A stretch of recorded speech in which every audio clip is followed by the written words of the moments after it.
Hi, this is Patty Sparrow from ExxonMobil. Peter, you made a statement that definitely resonates with our experience. We've got senior people retiring. We've got a ton of very talented, very available, very enthusiastic and passionate millennials. And we've got this small group of mid-career. And when we think about they're going to be asked to do what their seniors are doing, probably 10 years younger than the folks that are retiring today.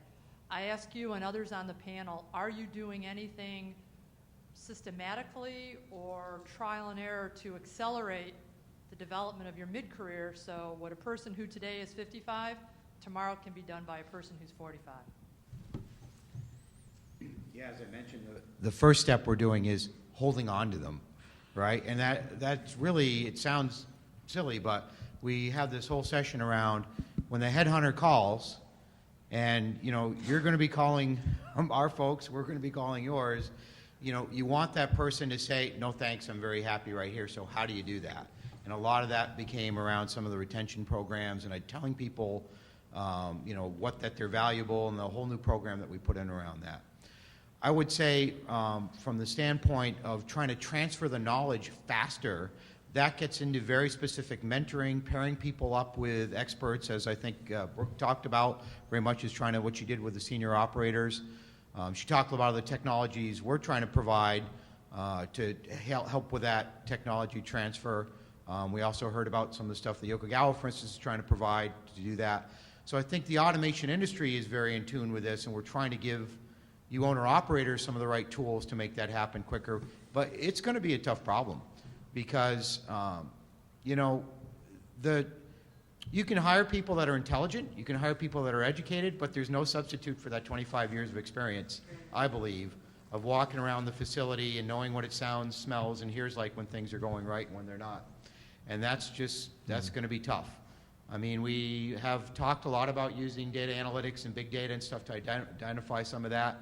But the fact of the matter is, human beings are still the best at assimilating data from a standpoint of seeing correlations where they're very fuzzy. Thank God we are, otherwise computers would be running the world today. And that's that kind of assimilation that we're talking about trying to replace. Ed? Well, Chevron does have the intern programs for the, quite frankly, try it before you buy it situation. Then we have Horizons, which is we've made them an offer, they come out of college, and part of that program is to get them the breadth of going across opcos and different areas to, they don't know what they don't know at that point when they come out of college. Quite frankly, my feeling about college is the best they can do is learn how to learn. And then they need to start absorbing. Then we have a mid-level called Pathways, and it is working toward that growth in kind of accelerating them to that point where, like you said, these people that are baby boomers are going to be leaving, and they need to fill that gap sooner than the baby boomers might have on their normal progression coming to that point. So you've got to work it at all levels, and it is a competitive market. We have to realize that, and we have to make sure there's pay compensation in the space. I was in a previous life, I was given that job, and it's a very active market, and you have to get the right people in with the right money, and then once they get in, you can show them a good workplace, a good workplace where they feel comfortable, they feel like they're being, their health needs are addressed, their daily activities are really monitored to make sure that they're working in a healthy environment and that they're really cared for as a person. And that, I don't think you can do any better than that. Right. Maurice, you look like you had a comment. Yeah, I was just going to say as well, one of the, coming back to what Brooke said earlier about using standards, I see a lot more use of standards now than I did when I was younger, and it's a way of spreading the learning and at least keeping it consistent. And I think, to get that experience 10 years earlier, more standardized approach, but more industry standardized approaches. When I was kind of a young engineer, every major company had their own standards. And now industry standards are coming to the fore, and I think that's another way of accelerating the learning. Excellent point. Do we have another question? Okay, sir. I'm Joe Feely from Control Design Magazine, and I noticed none of you really had much to say about social media tools, which is ingrained in the DNA of the millennials in terms of really a primary way of acquiring information now, a primary way of collaborating, at least on a social scale. And I'm wondering if you see, is there a place for that in industry in real terms of it being able to help them do their jobs better, or is it just a nice way to spend your weekends and off hours? Excellent question. Brooke, you want to tackle that one first? Yeah, I'll start. Okay. I'm sure you guys have something to say too. One, cell phones and social devices, things like that, outside of the control rooms in our plant aren't even allowed because of intrinsically safe issues. So I would see them more applicable towards our engineers.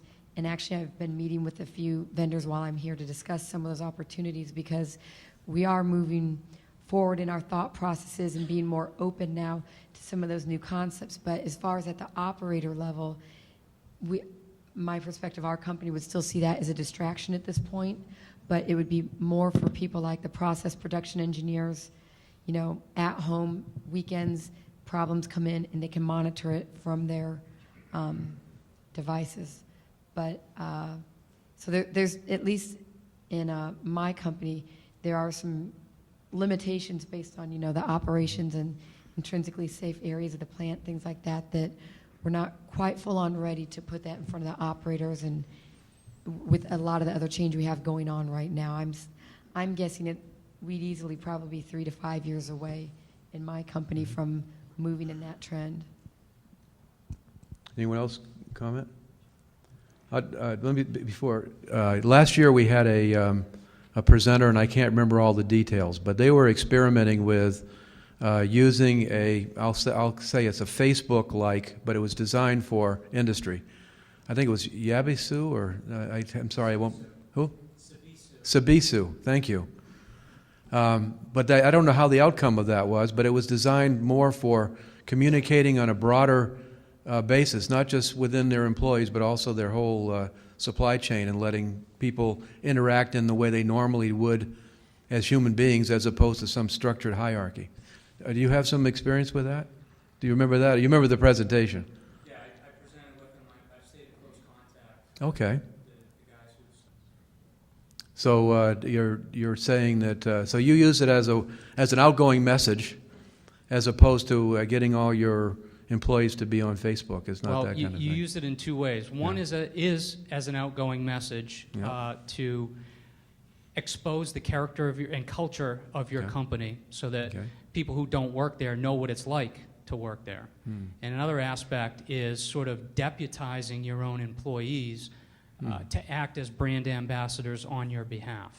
So that requires a number of different things. It requires training, it requires policies, it requires courage on the part of the company. But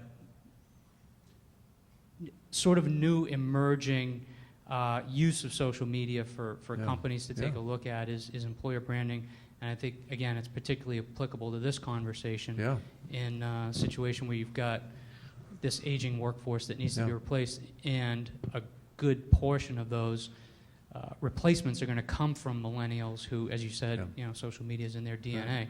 So how are they going to learn about your company first? Chances are their first impression is going to come through social media. So what's that impression going to be? Let me ask the panel what they think of that idea. Is that something that would fit into your culture? Well, that is exactly the comment I was going to make, is above and beyond. And by the way, Joe, I left my notes over there, but it says social media on it, so I was going to say something on that. I'll show you later. But above and beyond the obvious reputation management and getting knowledge disseminated through social media on your products in the industry, one of the things we've noticed is a lot of millennials, or I hate to generalize, but a lot of very social media friendly people, if you don't have a good social media reputation or presence, that is a big strike against you when they come to interview and want to talk to you. I mean, it's you may argue whether or not it should be so, but it is. Okay, and it's also like they also expect when they're going to come to interview that they can look you up on Facebook or LinkedIn or something ahead of time. And if they can't, it's very frustrating to them. It's actually, I kind of enjoy that part, because then, you know, you've got their CV, but they don't, you know, they haven't done the research on you. But that's another side effect that isn't intuitively obvious, but it definitely happens. That if they don't see, they look at that in the same way as job stability, or, you know, what's your stock market, you know, how you did on the stock market and how stable you're going to be as a company. That's a good point. Ed? I think going forward, and I just made a note of this, is that we're so flooded with information right now, trying to do our jobs, that if we hold a single source of information, email, we can't be effective. And going forward, I'm sure we're going to be doing multi-channeling, and we're going to have our friends, so to speak, set up within the workforce where we can say, Joe this or Jerry that, and get an instant message over in between them from a smartphone as part of a policy constrained, but an official channel, a sub-channel, so to speak. It's going to come. Yep. We've got to have it, because we're moving too fast in the technology for us to be able to have a single channel for communication. Right. Right. So now, as a cyber professional, that scares me. It's another attack surface. Yeah. But we have to manage it. Yeah. We have to understand it, and we have to be smart in the way we use it. Yeah. Mike, were you going to say something? No. Okay. Anyone else? Okay. I think we have time for maybe one or two more questions.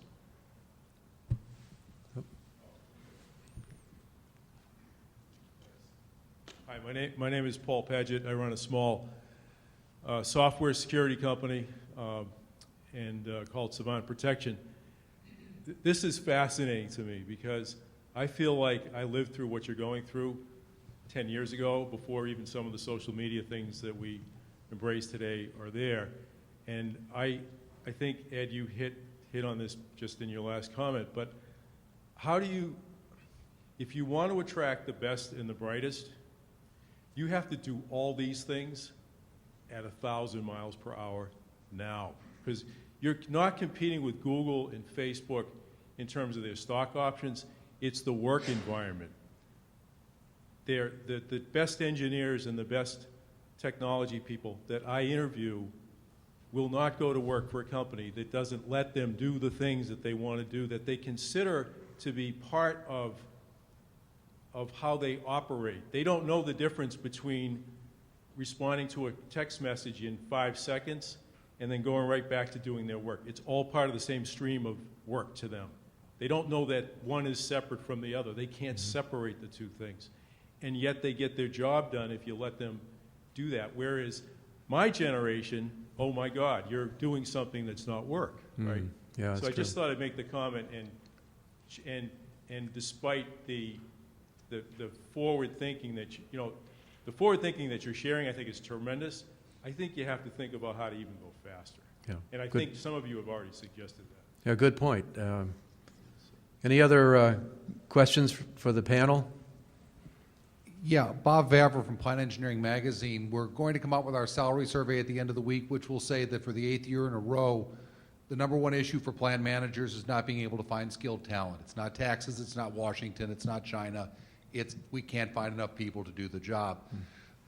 Two quick things. The flip side to what you were saying about Facebook is that while your prospective employers can attract you, can check up on you, you can check up on them. And that's part of the other side, and I've heard some stories in the popular media about this being an issue. But the real issue seems to be recruitment, not just individual efforts at finding and attracting and creating relationships with community colleges, universities, the military, which is going to be a huge area in recruitment very shortly. It seems like Mr. Wilkins pointed out, how do we get these people to understand that this is not Laverne and Shirley anymore, this is not their father's manufacturing plant or their grandfather's manufacturing plant? Doesn't manufacturing have to do a better job of selling itself in the general public as a viable long-term career and not just a job you get for a few months? So that's the question. I was thinking the same thing, that how do we make this business that we're in, industry, attractive to young people? Anybody want to comment? Well, I've heard it a couple times in the last few questions, and we actually just hired in November a millennial, and one of the things that we talk about a lot is he loves his work environment. You know, Really? And that has been huge. You know, yeah, the salary's nice too, obviously, but it's the work environment in terms of freedom to do what you need to do, not working in you need a structured environment, but one that is not so structured that your hands are constantly tied, that you can't do what you need to do to get your job done, that you're empowered to, if you've got an idea, run with it, be able to network with whoever you need to network. It doesn't matter if you have to go 2 levels up, if that's who you need the information from. Mm-hmm. I regularly work 2 levels up. Doesn't always make my manager happy, but you know, it gets the job done also. So from what I'm finding out, it's in the interview process, at least in our infancy of trying to attract people, it's communicating very clearly what is the work environment like and the flexibility that you have to be able to take your computer home, work from home, you know, if you've got kids, or I don't want to come in on a Friday, but I've got my computer at home. I don't have any meetings. Hey, I'm working from home. No problem. No big deal, you know. So that flexibility in your job and just creating a good work environment, that is huge. The other thing we just recently started is a pipeline development program where we hire in 4 engineers every 2 years, and every 6 months they rotate through different positions within our company so that they get a feel for the different areas of our company, exposed to, say, like R&D departments. They get exposed to corporate engineering. They get exposed to a plant environment. And so they get to see what do they like to do as well. So when they come out of that, it's kind of like, it's a bit of an evaluation of, are we still pleased with their performance? Do you want to keep them on? But it's also, hey, we like them. Where are their skill sets strongest, and what did they like to do through this? So it's giving them a sampling. And I know those programs have been around for a while, but my company, fortunately, is finally starting that so that every other year we'll be hiring in about 4 new people to then keep the pipeline going and not have this gap again like we have with our Gen X's. Very good, very good. Anyone else want to comment on that question? I think we have time for just one more question. And I see a young lady back there. Hi, Penny from OSI Soft. I just learned that apparently I'm a millennial. Oh, okay. You're still welcome, though. Thank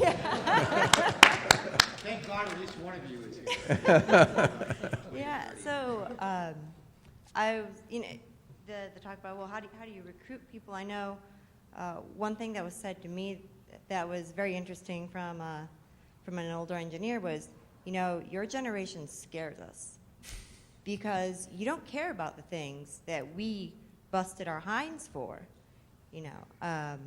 There's a lot more dual income families now, and so you don't have to give everything for the job. You know, there's usually a second person involved. And he goes, you know, the other thing is you travel.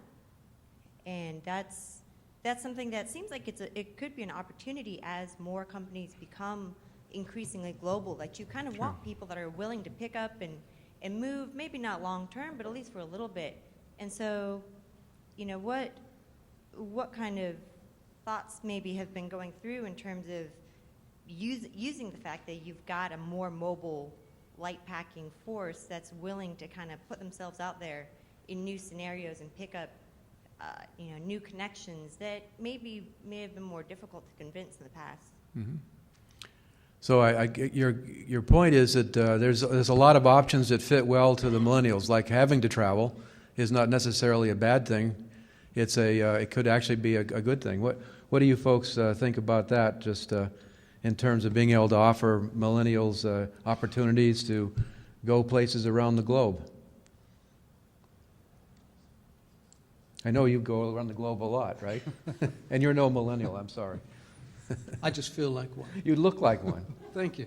I think you know, a global company can offer those things. You know, some companies can't do that, and I see, you know, and we certainly have programs in place where people can experience opportunities in different locations, and I know it does appeal to the millennial generation. But I agree with you. I think kind of adapting to their environment and letting them travel, but also flexibility is a big thing, being able to be flexible. And in an operating environment, that's not always possible when you've got deadlines and that to meet. But, so sometimes I think we're going to have to adapt the way we do manufacturing around the Millennials so that they'll work for us at flexible times. Remote operations is another opportunity, maybe, being able to access. I mean, I can remember accessing the plant remotely, when I was younger, but, that's going to be more and more relevant, I think. Yeah.